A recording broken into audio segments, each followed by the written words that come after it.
Vamos lá. Esse jogo contra o Botafogo eu não fui, estava num aniversário de um amigo meu. Eu assisti o jogo pelo celular, assim, eu e mais 2 amigos meus assistindo o jogo.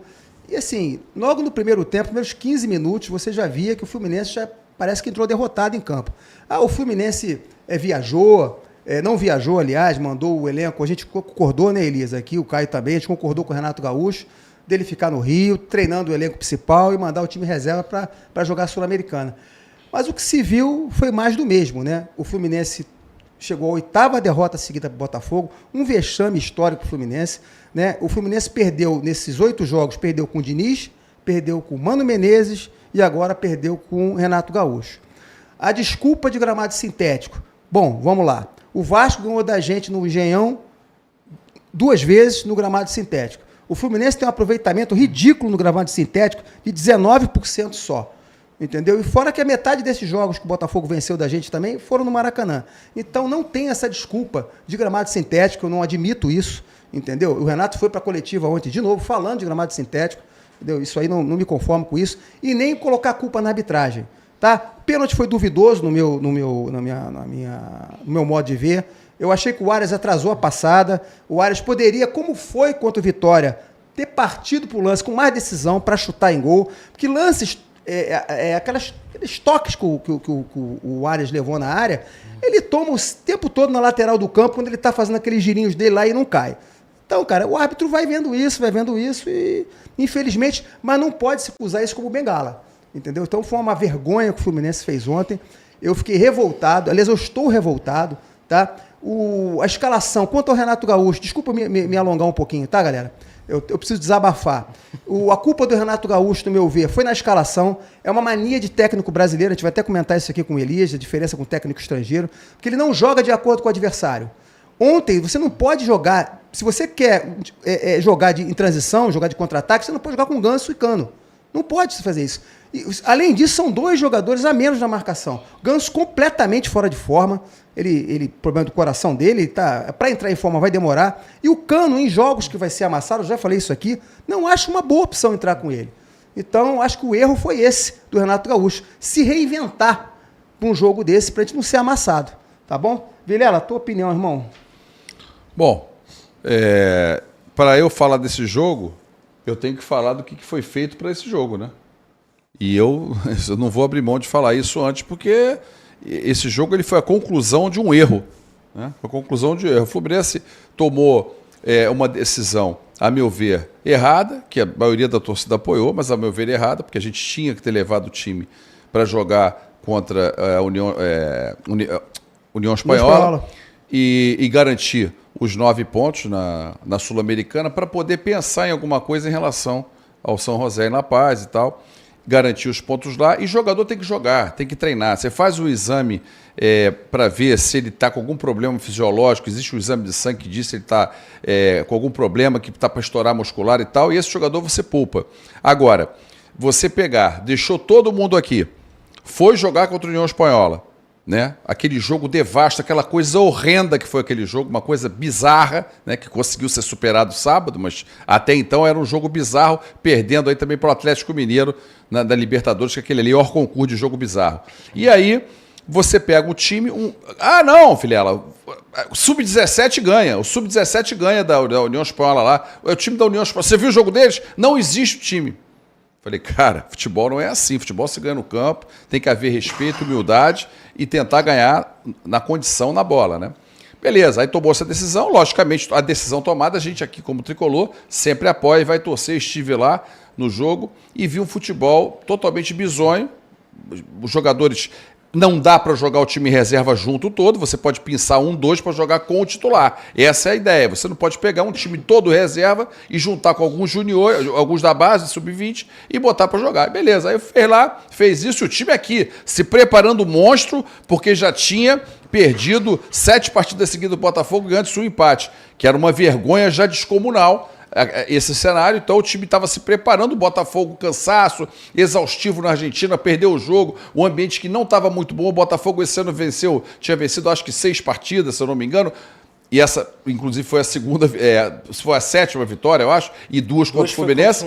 E aí você... Tal de Carabobo e o Fluminense. Não, ganhou do Juventude no Brasileiro também. Que o bobo era a gente. Carabobo ficou a gente.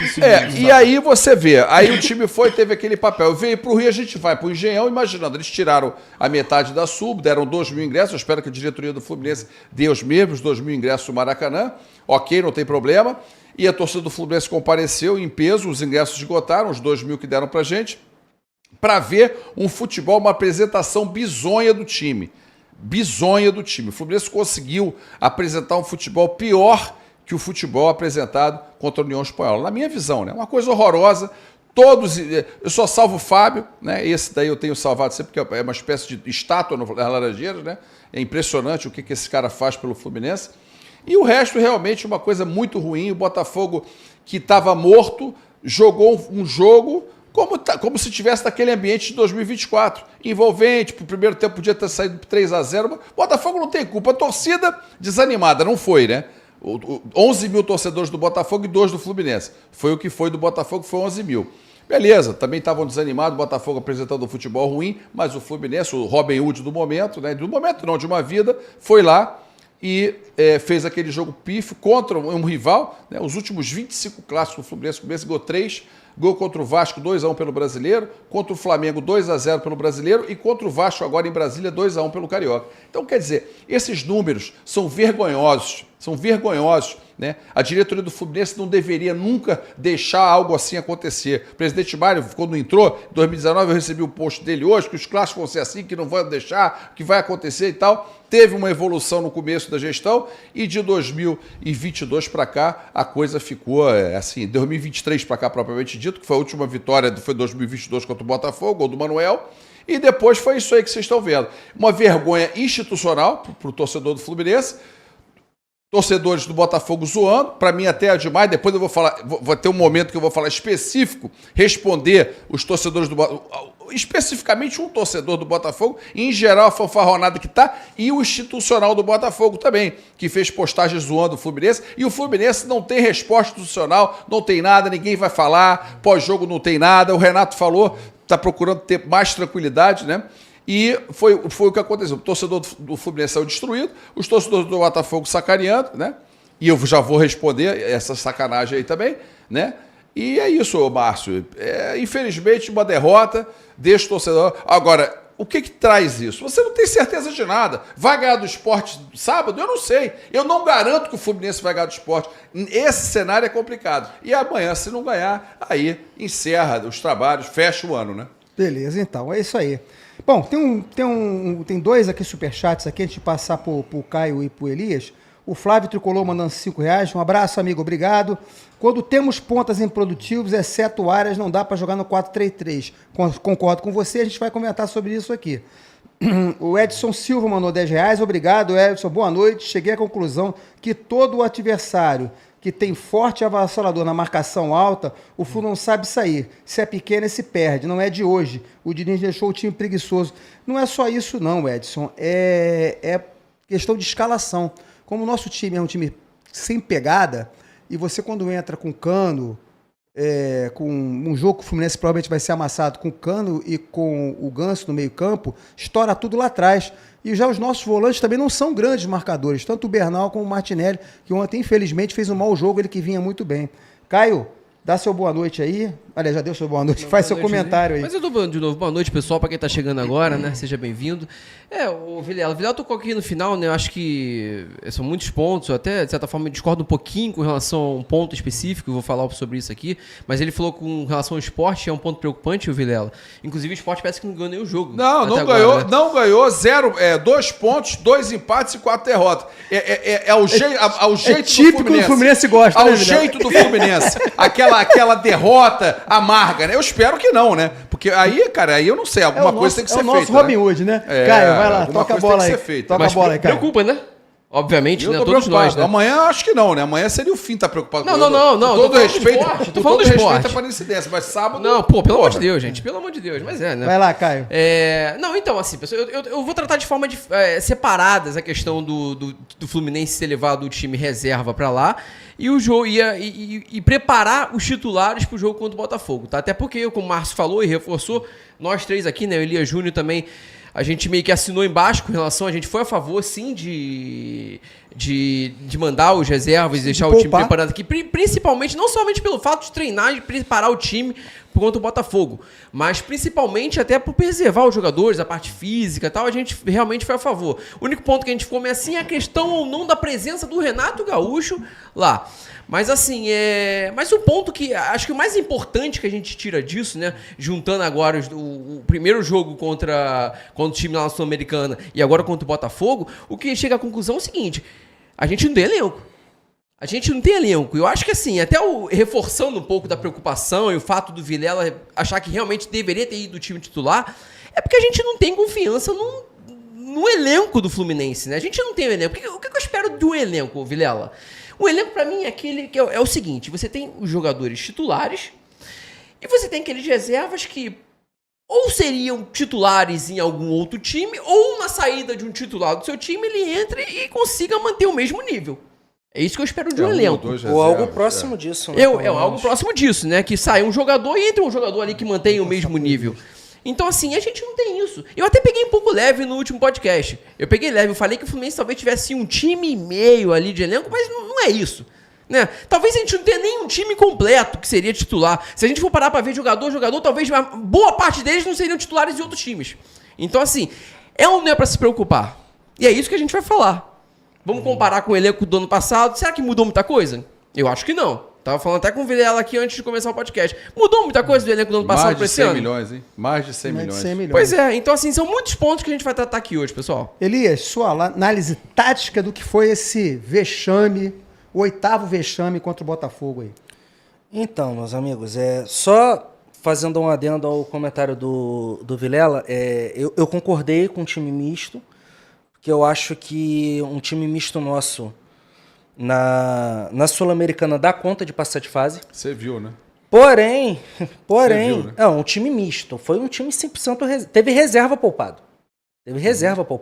Então houve um exagero, né, nessa questão de poupar. Tudo bem. Mas até aí eu não vou culpar o Renato, porque eu defendi a ideia, então não posso chegar aqui, né, não ser coerente. Mas o que eu não concordei, eu comentei muito nos bastidores, foi o fato dele não ir. Isso me incomodou. Porque ele é um líder do elenco e não de parte do elenco. Ah, Elias, mas quem quer ficar para treinar? Os auxiliar. Era só passar a bateria de treino. Eu acho que um treinador se ausentar de um jogo oficial, por mais que o Renato tenha esse hábito, tá? Isso é um hábito do Renato. Enquanto o Renato estiver aqui, nós vamos ter que nos acostumar com isso. Tá? Mas um treinador se ausentar de uma partida oficial por opção, para mim, não soa legal. Ele ficou para ficar com o time, treinando o time. Ele treinando o time. Foi a justificativa, já que Ele deixou o time isso. aqui, pois é. Já que deixou de ter essa decisão bizarra, que você falou que apoiou, e 85% da torcida, pelo menos da enquete que eu fiz lá na minha live, 85% achou que estava certo, eu estava um dos 15%, e falei, eu quero estar errado, eu quero que o Fluminense vença lá, com esses jogadores que estão indo, e que consiga ter uma postura diferente contra o Botafogo, e fazer um grande jogo.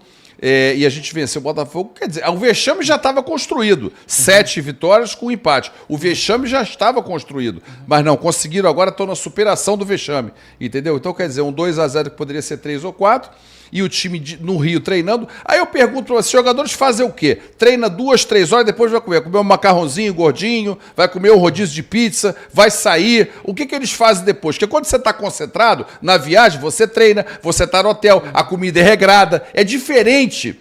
É diferente isso, não é, esse negócio de você treina de manhã no CT e de tarde está livre, vai passear no shopping, vai tomar sorvete, relaxado, sabe-se lá o que vai fazer. A verdade é essa, você vai ter alguns jogadores mais focados, né, talvez que vão para casa, vão relaxar e tudo mais, mas vai ter jogador que vai Pode continuar. Não, você botou a bola, porra. Bom, Continua. pode falar. Mas é pra isso mesmo. É pra parar? É, pra deixar o Elias... Então tá bom, desculpa. Gente, é isso. Não, mas eu levantei a bola Mas, justamente levantou a bola... porque porra, eu achei, entendeu? porque eu É achei isso. interessante, eu queria opinar sobre, porque assim, como eu te falei, teve reserva sendo poupado. O Lima começou no banco ontem, por que ele não viajou? O Lima não seria importante no jogo? Um time recheado de reservas? Ficou pra treinar. Gente, aí entra uma questão assim, se deposita muita fé, né, no Lescano. Todo mundo leva muita fé no Lescano. Gente, o Lescano fez uma partida assustadora no Chile. Mas olha o contexto que ele estava inserido. O líder dele, o treinador, não estava na beira do campo. Ele estava com um time que estava todo mundo sem jogar igual a ele. 2 laterais subindo do sub-20, sub-17. No primeiro jogo do profissional. Só um complemento aqui. Como é Elias. que o Lescano vai conduzir um time Mas esse como pessoal não treina contra o titular, não é o time reserva do Fluminense, não treina contra o titular, não tem um Mas é acerto que tá- conjunto. nem E assim, o reserva quanto tá a ali. laterais, ele não tinha quem levar. O Guga tá machucado, o Samuel Xavier tá com... O Fuentes tá machucado, o René que tem que jogar. Ele tinha que levar o lateral da base. Não, ele sim. não tinha muito o que fazer. Mas aí eu vou entrar num aspecto que tá na pauta e a gente deve abordar isso ao longo do programa. Eu preciso jogar com 4-2-3-1 o tempo inteiro? Esse sim é o ponto. É a falta de variação. Se eu não tinha lá...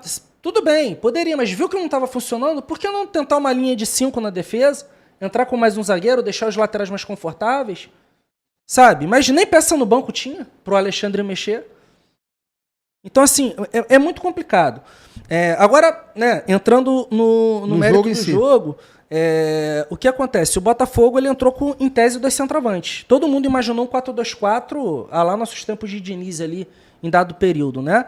Todo mundo achou que o Samarino seria o ponta-direita, né?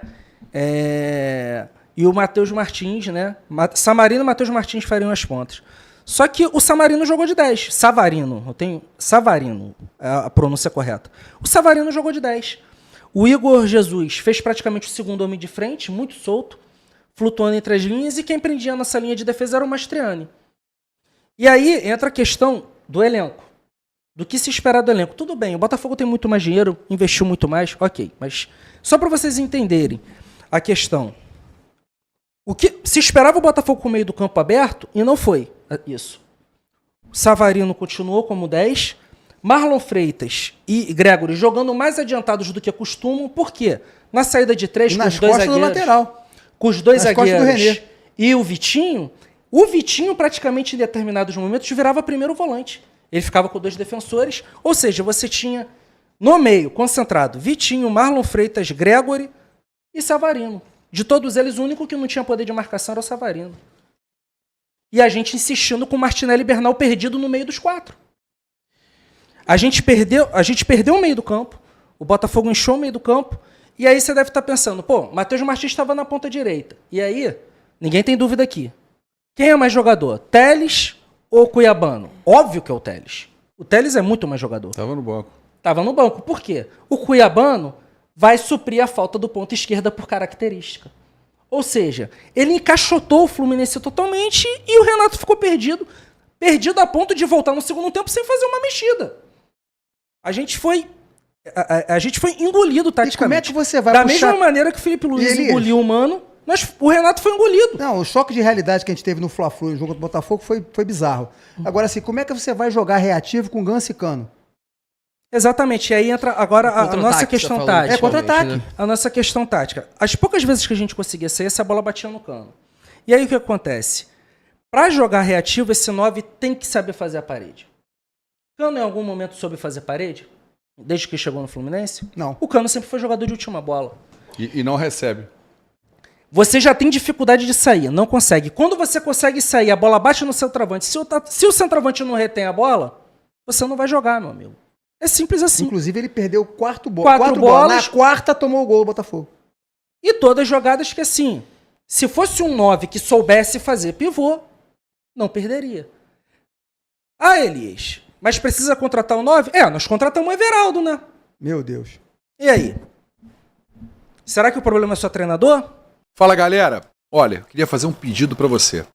Você que não está inscrito ainda no Flu Resenha, tem que se inscrever nesse podcast maravilhoso, que é o Flu Resenha. Então você se inscreve, ativa a notificação, deixa o like e acompanha essa galera, porque essa galera merece. Tá legal? Valeu!